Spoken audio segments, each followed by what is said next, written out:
White tea നമുക്ക് വെള്ളത്തിലിട്ട് Bru ചെയ്ത് കുടിക്കാം, വേണമെങ്കിൽ ചവച്ചരച്ച് തിന്നാം. Make sure white team green, നമ്മൾ സജസ്റ്റ് ചെയ്യുന്നത് വൈറ്റ് ടീം ഗ്രീൻ ടീം വെറും വയറ്റിൽ കുടിക്കേണ്ട എന്നാണ്. Antibacterial property of antioxidants wipes or kills eco friendly bacteria to. നമുക്ക് ഭക്ഷണം ദഹിപ്പിക്കാനുള്ള ബാക്ടീരിയ കൊന്നുകളയും, ഭക്ഷണം ദഹിക്കില്ല, ഗ്യാസ്ട്രിക് ഇഷ്യൂ, ആസിഡിറ്റി ഫോം ചെയ്യും. സോ സാധാരണ എന്തെങ്കിലും കഴിച്ചിട്ട് സാധാരണ വെള്ളം കുടിക്കുന്നതിന് പകരം ഗ്രീൻ ടീ ശീലമാക്കാം. ട്രൈ ചെയ്ത് നോക്കുക, നിങ്ങളുടെ ഫീഡ്ബാക്ക് ഉണ്ട്, അപ്പോൾ നമുക്ക് മനസ്സിലാവും. സോ അധികം സമയം എടുക്കുന്നില്ല, എല്ലാവരും ഓൾറെഡി ബോറടിക്കാൻ തുടങ്ങി. സോ നമുക്ക് താഴെ ലൈവ് പോയിട്ട് ഫാക്ടറി കാണാം. എന്തെങ്കിലും ഡൗട്ട് ഉണ്ടെങ്കിൽ ചോദിക്കാം. ക്ലിയർ? മനസ്സിലായി? അതൊന്നും പറയാൻ പറ്റില്ല, കാര്യം നമ്മുടെ പുരാണങ്ങളിൽ ഞാൻ കേട്ടിരിക്കുന്നതാണ്, നമ്മുടെ സഞ്ജീവനി പ്ലാന്റ്, അതായത് മരുത്തോമലയിൽ നിന്ന് Hanuman's which is taken to Lanka is said to be tree plant എന്നാണ് പറയുന്നത്. പിന്നെ ഒരു സ്റ്റോറി ആയിട്ടുണ്ട്, ചൈനീസ് മങ്സ്, അതായത് ചൈനീസ് സന്യാസികൾ അവരെ ഇങ്ങനെ ധ്യാനങ്ങളിലൊക്കെ ഇരിക്കുമ്പോഴേക്കും തേയിലയുടെ ഇല വെള്ളത്തിൽ വീണു, അത് കുടിച്ചപ്പോൾ ഒരു ഇൻഫർമേഷൻ തോന്നി. അപ്പോൾ അതെന്താണെന്ന് വെച്ചു അവരൊന്നും കൂടി ഫോമൻ.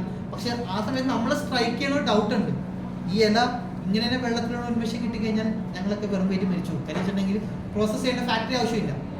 അങ്ങനെ കുറെ സ്റ്റോറീസ് ഉണ്ട് അതിന്റെ പുറകെ ടീ. അപ്പോൾ ഇവൻ ഇന്ത്യയിലും കണ്ടുവരുന്നുണ്ട്, പക്ഷെ ചൈനീസ് പ്ലാന്റാണ് കുറച്ചുകൂടി സുപ്പീരിയർ എന്ന് പറയുന്നത്. ഇവിടെ ഇന്ത്യയിൽ ഉപയോഗിക്കുന്ന 2 ചാർട്ടാണ് മെയിൻലി ഉപയോഗിക്കുക. ഒന്ന് കമേലിയ സിൻസിസ് ആസാമിക എന്ന് പറയും, അതാണ് ഇന്ത്യൻ പ്ലാന്റ്, ഇന്ത്യൻ എന്താണ് വെറൈറ്റി. ചൈനീസ് പ്ലാന്റിന്റെ മെയിൻ ആയിട്ട് പറഞ്ഞെങ്കിൽ കമേലിയ സിൻസിസ്, ഇതിന്റെ സ്റ്റെം വന്നിട്ട് റെഡ് കളർ ആയിട്ട്, ഇല ഗ്രീൻ തന്നെ, അതിന് പേർപ്പിൾ കളർ, ചെറിയൊരു പേർപ്പിളിഷ് കളർ ഉണ്ടാവും, അതാണ് നോർമലി. അതാണ് കുറച്ചും കൂടി ഹയർ ക്വാളിറ്റി എന്ന് പറയപ്പെടുന്നു. നമ്മുടെ മാർക്കറ്റിൽ ഇപ്പോൾ ഈ റെഡ് ലേബിൾ ആണെന്നുണ്ടെങ്കിൽ ഒരു കിലോ മറ്റ് 1/3 നമുക്ക് അവൈലബിൾ ആണ്. അതെങ്ങനെയാണെന്ന് വെച്ച് കഴിഞ്ഞാൽ റെഡ് ലേബിൾ എന്തിട്ടാണ് ആക്ച്വലി ബ്രാൻഡഡ് ടീ. ഒരു സാധനം സ്ട്രൈക്ക് ചെയ്ത് റെഡ് ലേബിൾ ഫാക്ടറി കേട്ടിട്ടുണ്ടോ? ഇല്ല, അവർ ബ്ലെൻഡിങ് യൂണിറ്റ് ആണ്. അപ്പോൾ ഇവിടെ എന്ന് വെച്ചിട്ടുണ്ടെങ്കിൽ നമ്മുടെ കണ്ണൻദേവൻ നമ്മൾ ടീ ഉണ്ടാകും, നമ്മുടെ ബ്രാൻഡഡ് ടീ ഉണ്ട് റിപ്പിൾ. നമ്മൾ ടീ എങ്ങനെയൊക്കെ സെയിൽ വെച്ചാൽ ഒന്ന് നമ്മുടെ ബ്രാൻഡിൽ വഴി റിപ്പിൾ വഴി സെയിൽ ചെയ്യുന്നു, ഇനിയൊന്ന് നമ്മൾ ഓപ്ഷന് വെക്കും, അതായത് ABT, Kannan Devan, XML, handsome Malayalam, അങ്ങനെയുള്ള ഓപ്ഷന് വെച്ചിട്ട് റെഡ് ലേബിൾ അല്ലെങ്കിൽ ചെറിയ കമ്പനികൾ ബൾക്കിന് എടുത്തിട്ട് അവർ മിക്സ് ചെയ്യും. അപ്പോൾ വില കുറഞ്ഞ തേയിലയും വില കൂടിയ തേയിലും മിക്സ് ചെയ്തിട്ട് അതിന് ബ്ലെൻഡിങ് എന്ന് പറയും. മാർക്കറ്റിംഗ് വരും. വ്യത്യാസം വരുന്നത് എങ്ങനെയാണെന്ന് വെച്ചിട്ടുണ്ടെങ്കിൽ ഇപ്പോൾ ഓപ്ഷൻ നമ്മൾ ക്രിക്കറ്റ്, ഇപ്പോൾ നിങ്ങൾ സിമ്പിളായിട്ട് പറഞ്ഞാൽ ICL അല്ലെങ്കിൽ IPL കേട്ടിട്ടുണ്ട് ക്രിക്കറ്റിൽ. വില കൂടിയ കളിക്കാരും ഉണ്ട്, വില കുറഞ്ഞ കളിക്കാരും ഉണ്ട്.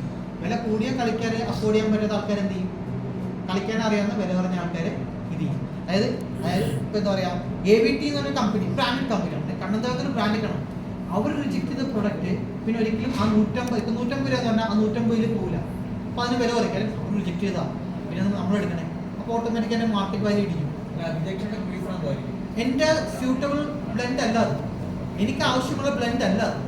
അതായത് നിങ്ങൾ ഉദ്ദേശിച്ച് വെച്ചിട്ടുണ്ടെങ്കിൽ അതിനകത്ത് അഡൾട്രേഷൻ അങ്ങനെ സംഭവങ്ങളാണ്, പക്ഷെ അതൊന്നുമില്ല. എനിക്ക് ആവശ്യമുള്ള ബ്ലെൻഡ് അല്ല എന്ന് പറഞ്ഞു കഴിഞ്ഞാൽ അപ്പോൾ ഞാനത് മേക്ക് ചെയ്ത് സാർ എക്സ്പെക്ട് ചെയ്യുന്ന പോലെ അതിന് ക്വാളിറ്റി ഇല്ല എന്നുള്ളത് വരും. അപ്പോൾ ഓട്ടോമാറ്റിക് അതിൻ്റെ മാർജിൻ കുറയും. അപ്പോൾ ചെറിയ കർഷകർ എന്ത് ചെയ്യും, അല്ലെങ്കിൽ ചെറിയ ഹോൾസെയിൽ ഡീലേഴ്സ് എന്ത് ചെയ്യും, അത് വാങ്ങും, അവരത് ബ്ലെൻഡ് ചെയ്യും. അപ്പോൾ അവർക്ക് കുഴപ്പമില്ല. ഈ ക്വാളിറ്റി കുറയുന്ന പ്രോസസ്സിൻ്റെ വ്യത്യാസത്തിലാണ് കുറയുന്നത്. ക്വാളിറ്റി കുറയുന്നതെന്ന് വെച്ചിട്ടുണ്ടെങ്കിൽ ആക്ച്വലി ക്ലൈമാറ്റിക് ഇഷ്യൂസ് ഉണ്ട്.